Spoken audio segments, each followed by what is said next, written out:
This is a fun recipe and I'm really excited to share it with you, so please watch until the end. Before you start, make sure to measure or weigh all the dry ingredients. You can do that by either pouring out the flour directly from a bag, scooping it out with a spoon directly from a container, however you wish.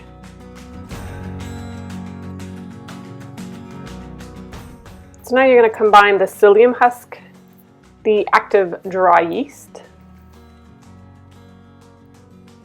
some warm water, so not hot, just warm, and some organic unsulfured molasses. And as a cool trick, you can actually put a little olive oil in your measuring spoon and the molasses will slide right out. It's pretty cool. Give everything a little mix and then you're going to let it sit for 5 to 10 minutes or until you're ready to use it. If you plan to make homemade hemp milk, this is the brand of organic seeds that I used. And you can make the milk by simply combining 1/3 of a cup of hemp seeds with 1 1/4 cup of water. And then you can use a small blender to blend everything until smooth.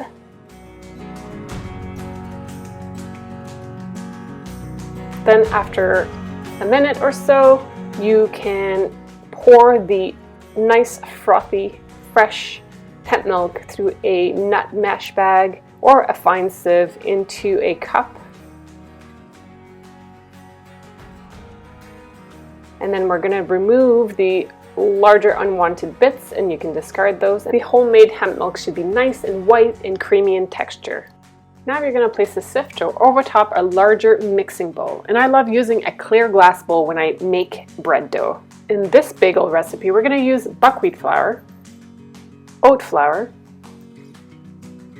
brown rice flour, arrowroot starch, potato starch,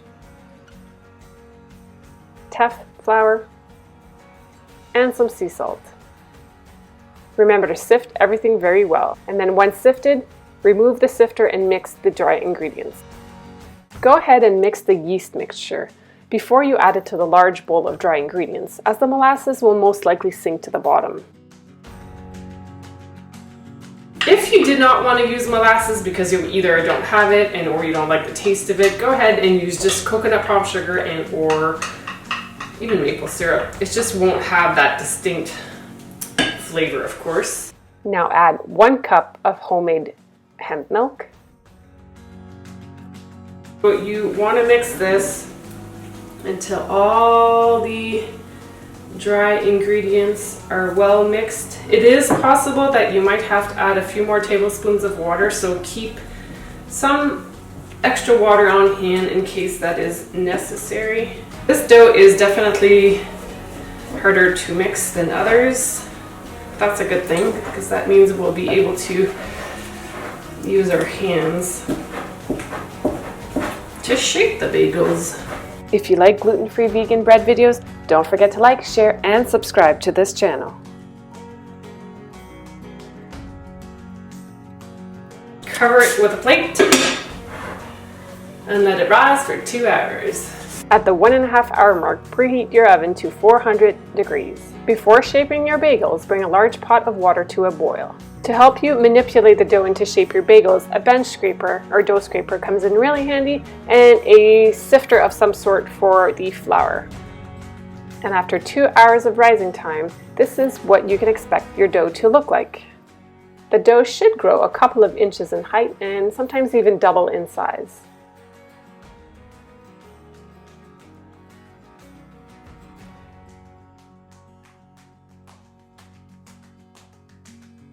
At this point, you're going to transfer the dough to a flour-dusted countertop or flat surface.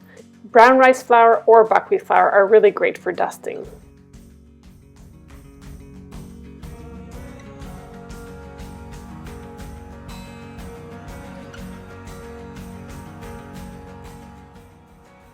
The dough will be sticky, so you're going to want to dust it with some more flour. And this is where you're going to take your bench scraper or dough scraper and go ahead and dust your hands as well. And you're going to flatten out and try to stretch up and kind of like fold over the dough a few times. You will need the bench scraper, and again, if you need to use more flour, go ahead and do so. The dough is sticky, but it's very nice to handle with your hands.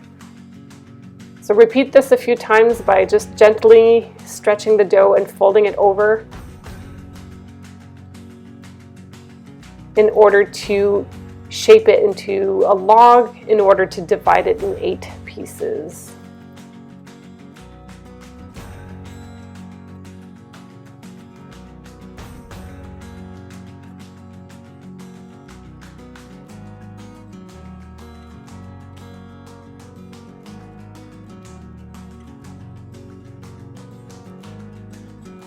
Now the fun part, shaping the bagels.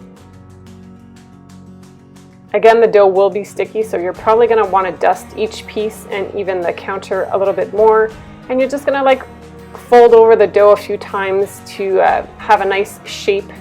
And then you're going to use your fingers to poke a hole through each one of them. It's important to note that the size you shape your bagels will most likely remain throughout the boiling and baking step.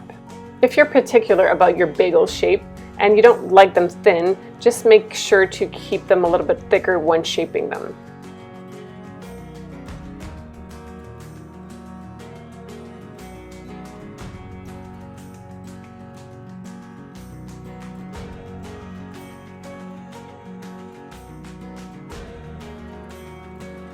If you don't want to guesstimate at the size and you prefer weighing your dough pieces, go ahead and do that. You can use the same scale that you use to measure your flour.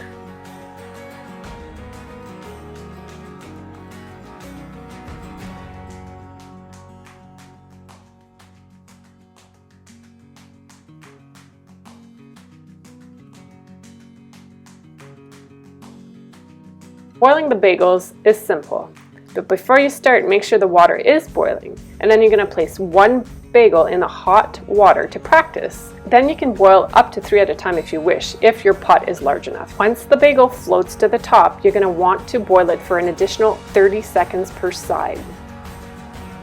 Use a timer as it's very helpful. Once it's ready, you're going to want to use a slotted spoon to remove the bagel and let it drip as much as you can.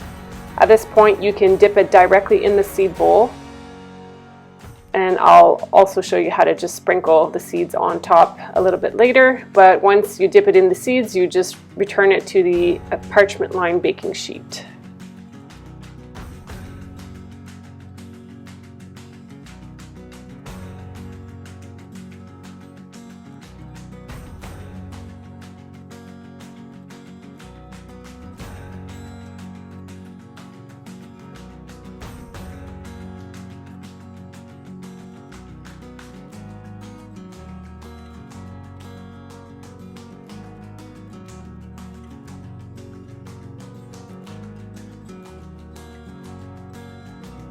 If you don't like too many seeds, you can just go ahead and sprinkle a few on each top.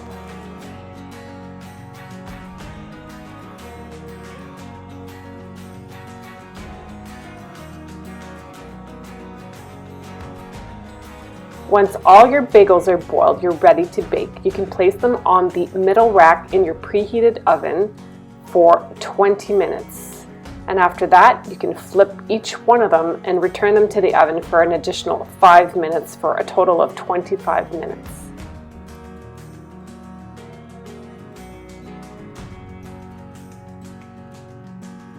So once the bagels are ready, you can flip them back over and you can keep them on the baking sheet for a few minutes.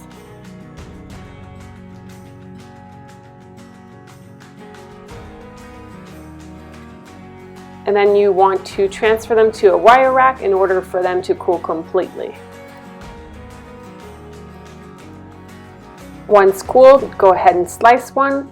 You can enjoy it fresh and or use a well-seasoned cast iron pan to toast one to perfection. I hope you've enjoyed this video, and I will see you in the next one.